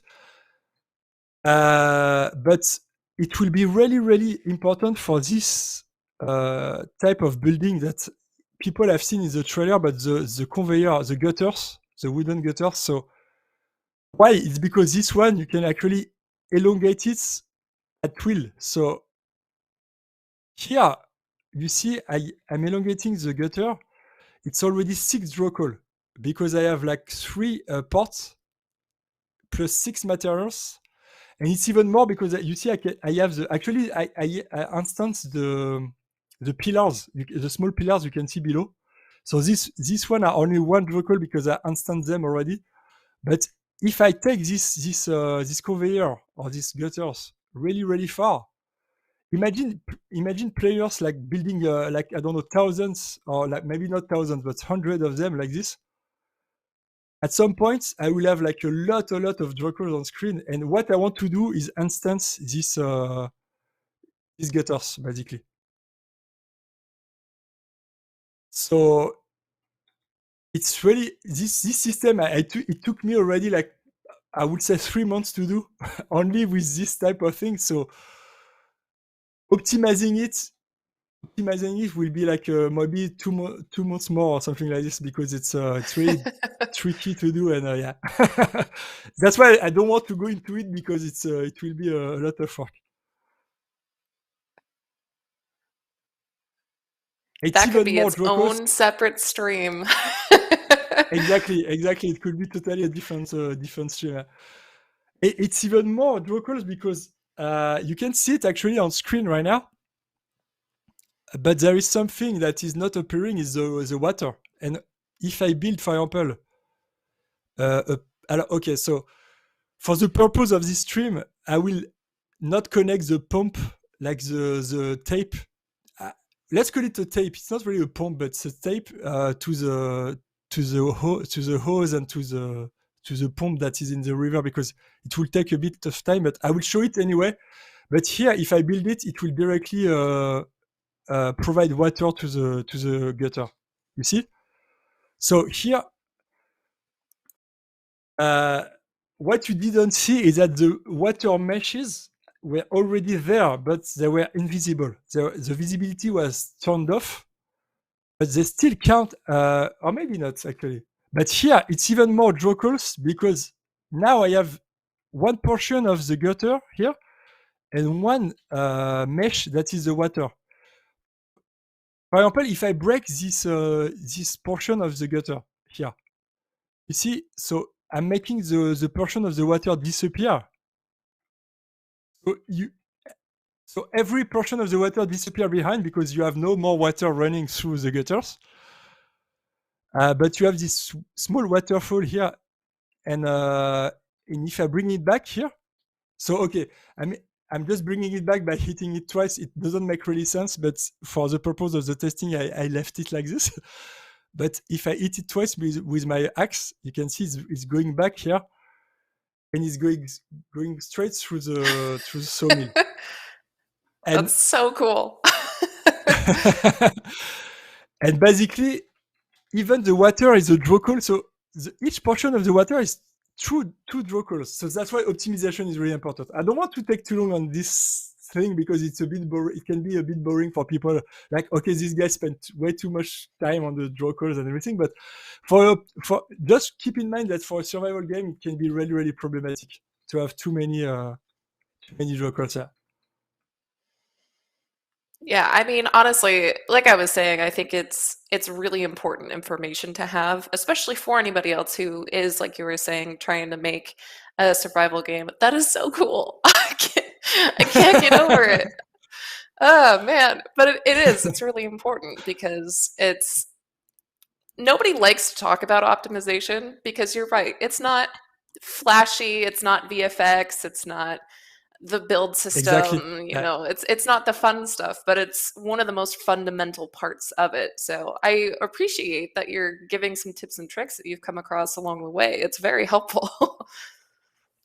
Yeah, especially that I'm guessing most of people watching the stream are developers, so often players don't really think how hard or how long it takes to optimize a game, but for developers, it's really, especially for 3D games, I think it's one of the most important things. Myself, I'm a bit of a, how can I say? I don't know really an English word for this, but I'm really demanding on optimization for games, and I know I don't want to ship a game that is not well optimized. For PC at least. For console, it's a bit different, because consoles, they often go only up to 60 FPS, so you can actually compromise on things. But for PC, when I launch a PC game to play it, I'm expecting it to be over like 100 FPS or something. So I'm a bit of not a nutcase, it will be, but I'm really demanding on this part of gaming. I'm guessing a lot of PC player, because PC is like is the only platform where you can actually play games with a high FPS count. So yeah, that's why I really want the game to be flawless on this side, even if it means decreasing a bit the visual fidelity and the graphics. I can still allow people to do like cinematic graphic. Actually, Unreal Engine is actually allowing to to switch really easily in terms of graphics settings. But I think it's always the best to allow people to go as high as possible, but still to optimize it as best as possible. Yeah. Yeah, absolutely.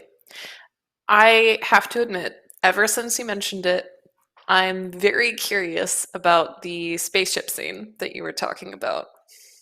Okay. So maybe spoilers ahead, but if people don't want to see the intro of the game, I will show it from now. I just wanted to show you just quickly something before. It's not working. It's like you can. So I wanted to ask people in the chat if they think it's a good idea or not. But I implemented this option. I think some people saw it already. Is that you can actually slide on these water gutters. Is it working now? I'm not sure. I think. Wait. Maybe I broke it. I think I broke it. Oh, I did. By the way, I didn't show the inventory here, but I will maybe show it next time or later. But wait. How? I know I need to keep to press a key. No, I don't remember. Maybe I will show it afterwards. But you're supposed to be able to slide on the thing, but I don't remember which key I set it. Let me check. No, actually, I will go up to the. I will go to the intro scene. It will be. I will maybe find the key afterwards, but. So let me open the map. So if people don't want to see the intro of the game, I don't know. Maybe close your eyes. Still listen, but yeah, close your eyes. Still listen, but close your eyes. Exactly. There is no, unfortunately, there is no, not unfortunately, but there is no sound, so you won't hear the dialogues. But I had some people helping me for the dialogues, like a YouTuber and other people, but you will probably see the subtitles. But I will show you. Actually, I will show you a really good feature in Unreal Engine that I use for the intro scene. It's really, really awesome.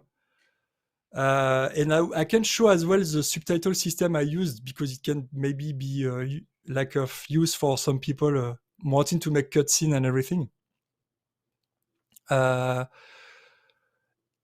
Because there is actually a tool that integrated in Unreal Engine that is made for subtitles, but I didn't use this one because it was more for like RPG dialogues, like you have two people talking and you can select answers and everything.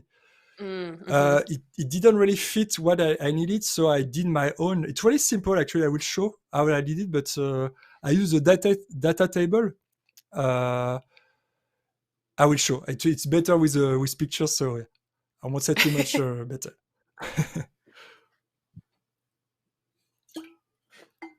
So yeah, here is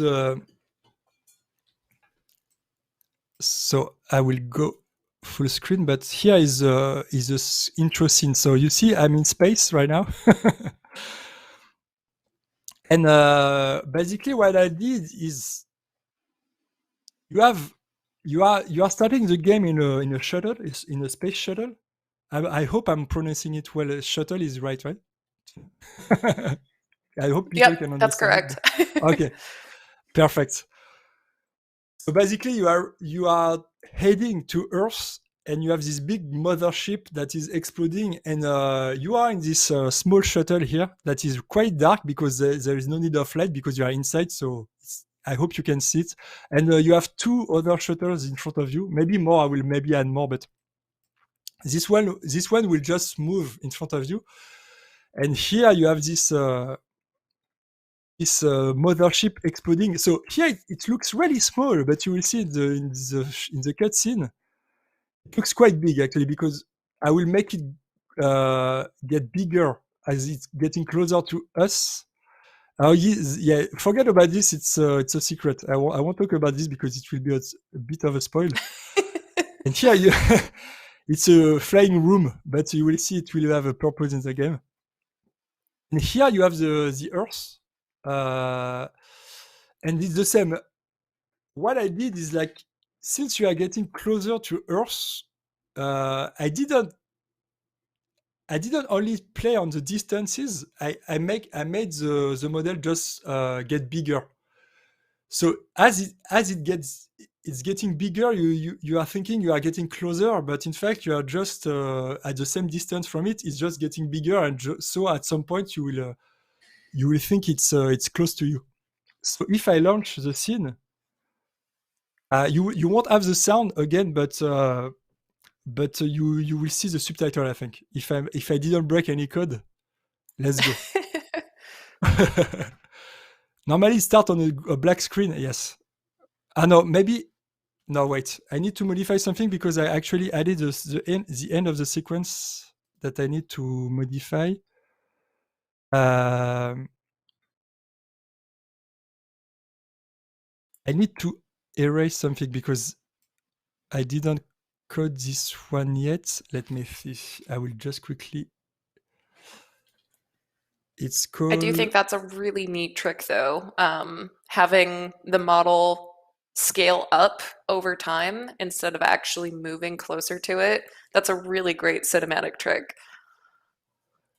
Yeah, it's quite of how can I say, a smoke mirror or something. Yeah, it's actually I could have moved the model closer to the shuttle, but it's easier to make it grow. It's actually easier. Let's say more time saving than doing the other way around. So you see, basically, I want it to the blueprint of my space shuttle here. These ones are empty because they are just like flying in front of you. So to optimize the game, they are just like empty shells. But this one, you can actually go inside it. You have two models here. You have a droid and you have the pilot woman here. You will see they are interacting during the cutscene. And here will be the 4 players that will start the game. So here you can see legs that that don't have any like torso or anything because it's for the scene, like the cutscene. But and actually, I wanted to talk about something else afterward. It's making me think about the first person blueprints I use. I can talk about it later, but if we have time again, just tell me, Tina, if we are too long into it. But yeah, and we're good. Okay, and so yeah, this is a blueprint of the shuttle. So it's a one big block, and if I go inside, wait, let me close all these tabs first. It will be easier because right now it's a bit messy. Up. I will just go back to this one. And what I wanted to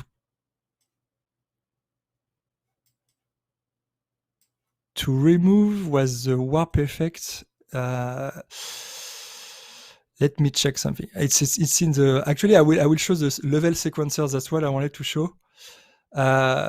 Basically, when you want to make cutscenes in Unreal Engine, most of the time you will use the level sequencer. I think it's the only way. Maybe there are some other way, but I think it's the most convenient way to do it. You can control several actors and their location, their transform, and everything, and their animation. So it's really, really awesome. Basically, I fire the sequence at the beginning of the level. So 2 seconds after the level, I get the sequence. Here I call it shipwreck. And actually, I don't know why I call it this because it's not really a shipwreck, but and then I play it. So yes, there is a note to play it. So if I go back into the level, I will type shipwreck here. I will get to my sequence here. Actually, I can open it from here, I think. Or can I edit? No, this one will open the blueprint. I think I do have to go into the brother. into the asset browser here. I will type shipwreck. It's not here. Oh, wait. I know where it is. Anyway, I will go to this folder. It will be easier. No, it's this one. Introspace, I think. Yeah, so that's the one. So here you can see I'm opening, if I stretch this one, here are all the elements I'm using in the cutscene. So you have like audio. You have a lot of audio cues, like dialogues, sounds, like the sound of the shuttle, the dialogues between the droid and the pilot woman, sound of the explosions in front of you and everything.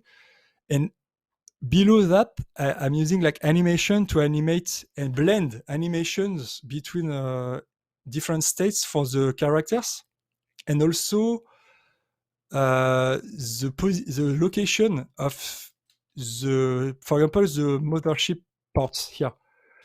So this one, I'm actually making them get bigger, but also moving them because it looks better. But basically here, the level sequencer, you can edit any sequence with any actors and any like sounds and animation and everything. And what I wanted to do, if I remember, when I launched, what was the problem again? Wait, if I start again, so I remember. Yeah, it was a wrap effect. So this one, where did I get it? I'm not sure. It's been a while since I edited this one. Space Shuttle. I think it's here, no? No, okay. I can. Okay, so I know how to find it again because in the level sequencer, you can actually fire an event from a blueprint. So let's say you have a player and it has a custom event in its blueprint. In this sequencer, at some time, you can say, okay, after 20 seconds, you can fire this event in the blueprint. So here, I will, since I don't remember where I put this one, I will go through the sequencer and I will find it again. So normally, it should be somewhere at the end.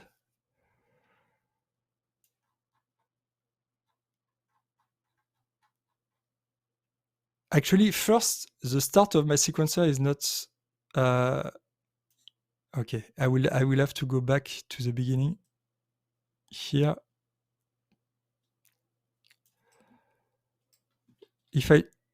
does it work if I'm trying it like this? No, it's not.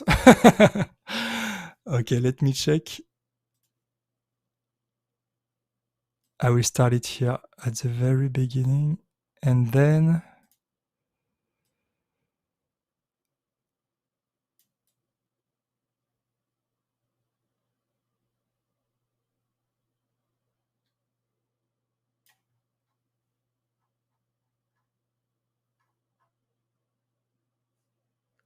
Actually, it should work like this. Let me check. Now, you see. Okay, so I'm starting it a bit too early, but if I moved it a bit further, I don't remember where. I think it's here.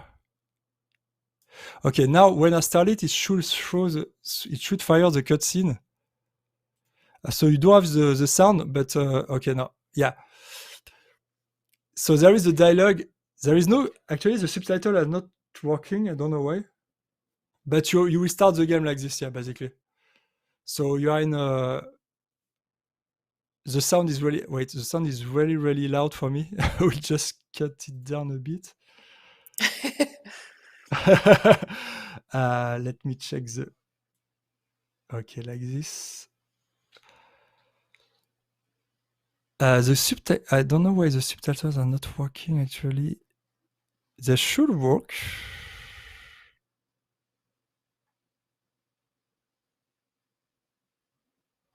Okay, it's not really important. It won't spoil too much since you will not be able to read the intro, but that's okay. Yeah, basically you have a dialogue between the two pilots. So yeah, I'm starting it a bit too early, so you can see it's stuck at the beginning. But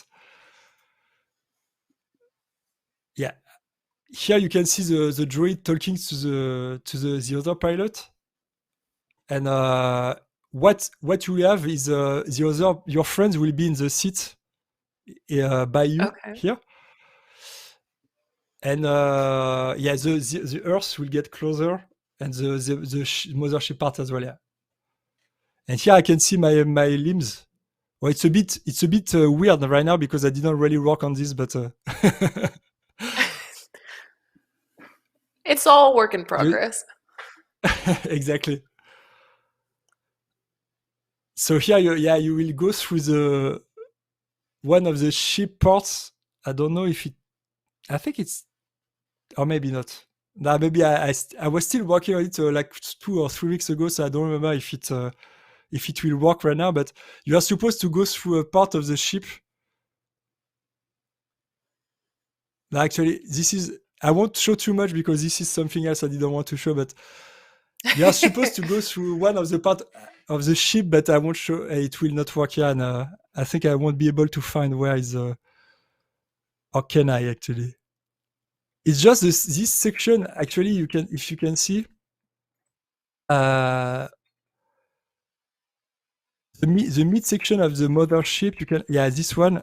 You can actually go through this. You will actually. You can. It's not. You can. You will actually go through this part of the ship here. Like it's a bit of kind of like Michael Bay movie or something like. But it's something I wanted to do. I wanted to do in the beginning, but it's not really realistic. But it's kind of like, okay, we are in, and we'll start a great adventure. So yeah, so it's something I wanted to do. But what actually I can show you, I can actually correct it because when you are working on a level sequence in the editor, you can actually see. If I move the cursor here, you can see the thing growing. So for example, you see the. Actually, I think the Earth is not. Or is it? I don't remember, but you see this part of the ship here is actually getting bigger. You see? Yeah. If I move, yeah. So as I'm going into the sequence, you can see the shuttle is here, and I'm making this part of the ship grow like this, and then it's going under this shuttle, and the other one you are supposed to go through is this one. So I think I must have elongated the scene. Let me check. If I bring those back here,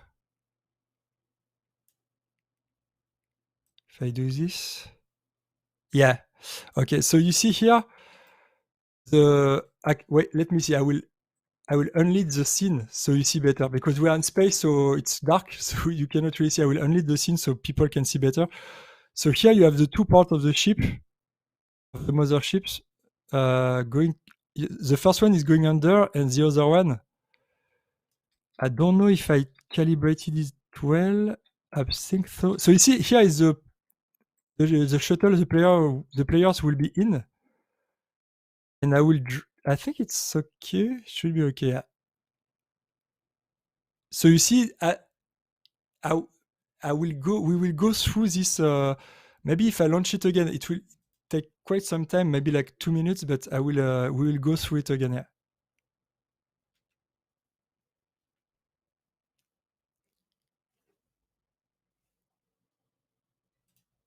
You can still see the screen, Tina. It's okay.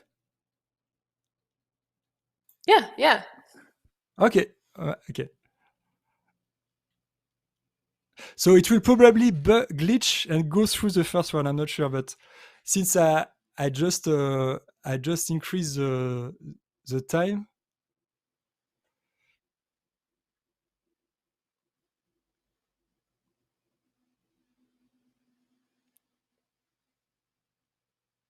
Or maybe not.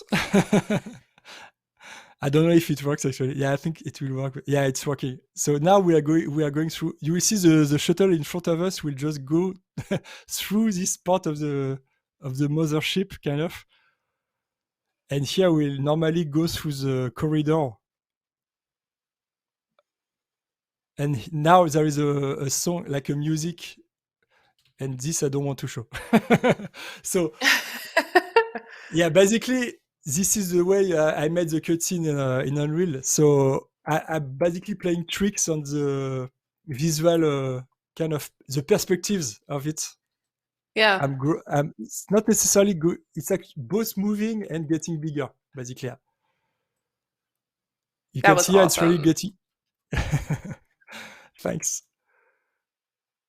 And for I think the Earth is actually not getting bigger. No, I think I left it like this because it was great. I think just moving it like this to the. So in fact, the only thing that is not moving in this cutscene is you, because you are just static. Yeah, your shuttle is just not moving. Everything else is, but not you. So that's a trick. So I'm sorry for people who wanted to play the game and feel like they were immersed in it, because it just broke. I think it's good. Everything. Break the fourth wall, as you were saying. Exactly. That's exactly it, yeah. Well, that was awesome. And I really like that you show that, because I think it pulls into some of the other stuff that you were showing earlier, like the hologram circle that comes up for how you build and everything. It kind of pulls all of that sort of sci-fi aspect together. Yeah. And I really want to play on this aspect of the sci-fi side of the game, like where you will go explore some part of the derelict ships and everything, the wreckage, and yeah, this is really something I have in mind, to have this kind of contrast. The best way I can describe it is I really wanted to have this contrast between nature and primitive things, and the more sci-fi, advanced, futuristic part of humanity, kind of. And this is not really something we have seen so far. Icarus did it recently, so I was like, okay, that's the same kind of idea, like the same base for the game. They did it a bit differently, but it's the same kind of mindset, like where you are like arriving on a planet, or for me it's Earth, but you are arriving in a like primitive environment, and you have to start from scratch and getting like into more advanced build parts and technologies and everything. Yeah. I for one can very confidently say that I am tremendously excited for what you already have done, of course, but just I cannot wait to see where this goes. And of course, when the game releases, I already have it wishlisted personally. I'm going to be one of the first playing it for sure as soon as it drops. But there are a couple of kind of overview questions that we could maybe wrap up with if you're comfortable. Sure. So, for one, you mentioned that you want this to be obviously a survival game, but you have a story that you're planning for it as well, that we got to see a little hint at with that opening scene there. How long are you thinking the game is going to end up being, or what are you aiming for? I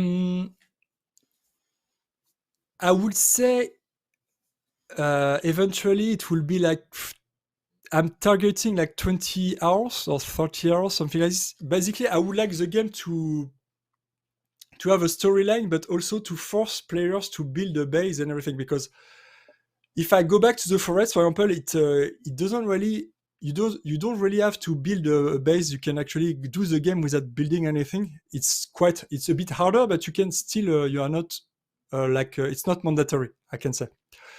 And in my game, I really would like the players to have to go through this sandbox stage where you have to get new technologies, new recipes, new crafts, and everything. So yeah, in my mind, it would be like 20 to 30 hours, more or less. Yeah. Maybe for the early access, it will be less because it will be really the raw part of the game. I want to have the early access to have like some part of the stories, but I will add upon it, add more chapters. I can say like more temples, more caves, more wreck parts of the ship and everything. So maybe the initial state of the game will be like, don't know, 10 hours, but in my mind, it will be like 20 to 30, even maybe 40 hours. Yeah. That's awesome. And I think it makes sense. If you're going through all the trouble to make this incredible build system and this incredible structure system, you might want players to have to go through it. Exactly, yeah. Experience all that hard work. Yeah, you have to force them to do this. Strong arm the players into playing your game. They have to see how much effort was put into. No, I'm kidding. No, but it's just that I feel like it's better to have a cozy base, you know, like a cozy house, a cozy home. You can actually experiment in, or things like this.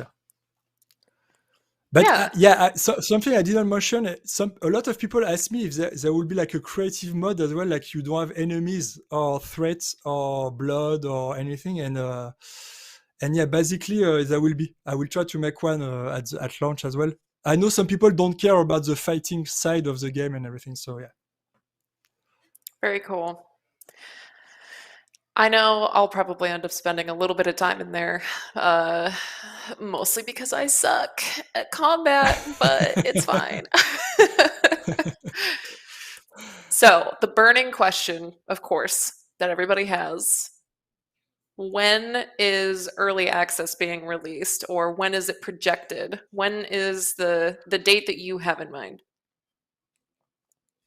So, the date I have in mind is like early 2023. So basically in 1 year, because I have so many things left to do. So I would like to say earlier, but it's better to say later because I don't think I will be able to test everything. Like we said, there will be a need of a lot of testing, like a beta and alpha, beta, and everything. So I will need the help of a lot of people in the meantime, and so on. So I will say, 1 year, basically. Not before 1 year, for sure. Yeah. For the launch, like for the release, for the early access. Yeah. Maybe the alpha will be like this summer or something, but yeah, for the release, like the early access release, it will not be before 1 year for sure. I'm pretty sure it won't be. It's a good call. I'd rather you not rush it and take your time with it, make sure everything gets worked out the way it needs to. And obviously, we'll all be ready and waiting for when you are ready to give it out to us. Yeah. Well, with that, unless you have any other stuff that you are super excited to show off, I can go through, we can answer a couple more questions from chat, and then what do you think? It's just up to you. I have many more things to show, but if what time is it? I don't have the time displayed, but if it's up to you. It's let me know. I think we can answer more questions. It's okay. I think it's better to yeah. We'll go through. I'll pick just a couple more, and then we'll wrap it up.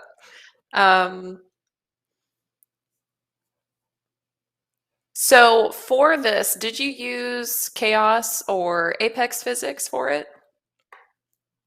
I used Apex, yeah. Chaos, no, because Chaos was still in beta on UE4. I think it's in UE5. It's like official release, but I'm still not on UE5. So far, I used Apex. Yeah. Apex technology. Yeah. Good follow-up question to that. Are there any plans to either move the game over into UE5 eventually, or make any other projects moving forward? Sure, I'm planning to move the game into UE5 before releasing it. I'm hoping because I really would like to take advantage of Nanite and Lumen as well. So these are both technologies I really would like to try in UE5. So yeah. I'm trying to I'm hoping it will release officially this year so I can actually switch to it. Keep an eye out for spring. Ah, nice. Couple other things for the multiplayer. How are you handling that with servers? Are you doing a dedicated server for it? So this is actually a tricky question because I had a lot of people asking me for dedicated servers. Right now, I'm only developing the game for like a listen server type of game. So basically, you have a host and people are joining the host. But I will really try to do my best to have dedicated server at launch, even for early access, to allow players to have their own servers and everything. But I don't think there will be like official servers at launch because it's a lot of money and work because you have to pay for official server and everything, unless I have like funding or something else. But right now I'm targeting a listen server, and I will try to allow like dedicated server for players to host their own server as well. It's really an objective I have because I had a lot of people asking me this question as well on my Discord, on other like platforms. So yeah, I will try to do my best to have it. I think it's really nowadays it's really awesome to have this dedicated servers option. So yeah. One of the other questions was, are you ever planning on expanding the team, or are you going to try and keep going at this as a solo developer all the way through to the end? I think if the game does well and I really see that a lot of players are into it, I will probably try to work with the team. I'm not really like attracted to working in team because it's a lot of work as well. You have to manage people and everything. It's a lot of work to manage people and to get like focus on really the vision you have for the game. But at some point, I'm guessing if really I'm like overwhelmed by the, I don't know. Let's say it's like wishful thinking, but let's say there are like I don't know 1 million people, of course, playing the game. Of course, I will probably work in team because it will be too much for one guy like me. so but that, again, it's only like a hypothesis. But I'm like, yeah. For example, if I take Valheim, like. They were like 5 people in the beginning and they were like overwhelmed by the success of the game. So I think they had to hire a lot of more people and everything. And I'm guessing like I cannot correct all the bugs and glitches and everything on my own if there are like, don't know, 2 million people playing the game. It's just wishful thinking. But let's say if the game really does well, I will probably work in a team. I have no choice anyway, I think. So yeah.